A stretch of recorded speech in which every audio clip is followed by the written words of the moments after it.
Importance of folic acid in pregnancy. ഒരു pregnancy plan ചെയ്യുന്നുണ്ടെങ്കിൽ ആ പ്ലാനിങ്ങിന്റെ ഒരു 3 മാസം മുമ്പേ തന്നെ കഴിച്ചു തുടങ്ങേണ്ട ഒരു സപ്ലിമെന്റ് ആണ് ഫോളിക് ആസിഡ്. ഇനി നിങ്ങൾ ഒരു പ്രഗ്നൻസി പ്ലാൻ ചെയ്യുന്നുണ്ടെങ്കിൽ ഇത് ഫോളോ ചെയ്യേണ്ടതാണ്.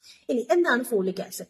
നമ്മുടെ ശരീരത്തിന്റെ, അതായത് നിങ്ങളുടെ പ്രഗ്നൻസി ഡെവലപ്മെന്റ്സിന് വേണ്ടിയിട്ടും അതേപോലെ തന്നെ കുട്ടിക്കുണ്ടാവുന്ന പലതരത്തിലുള്ള ബർത്ത് ഡിഫക്ട്സിനെ പ്രിവെന്റ് ചെയ്യാൻ ഇത് സഹായിക്കും. പ്രത്യേകിച്ചും സ്പൈന ബൈഫിഡ, എൻസെഫലി പോലെയുള്ള കണ്ടീഷൻസ്, അത് ന്യൂറൽ ഡിഫക്ട്സിലേക്കും, അതായത് ബർത്ത് ഡിഫക്ട്സ് ഉണ്ടാവാം. അതേപോലെ തന്നെ ബ്രെയിൻ ആൻഡ് സ്പൈനൽ കോഡ് ഡെവലപ്മെന്റിനെ ഒക്കെ നശിപ്പിക്കുന്ന രീതിയിലുള്ള സാഹചര്യങ്ങളെ പ്രിവെന്റ് ചെയ്യാൻ ഈ ഫോളിക് ആസിഡ് സഹായിക്കും. 5 mg ടാബ്ലറ്റ്സിൽ അവൈലബിൾ ആണ്. സോ നിങ്ങൾക്ക് പ്രോപ്പർ ഒരു നേരം ഒരു കൃത്യസമയത്ത് ഇത് ഡെയിലി ഫോളോ ചെയ്യാവുന്നതാണ്.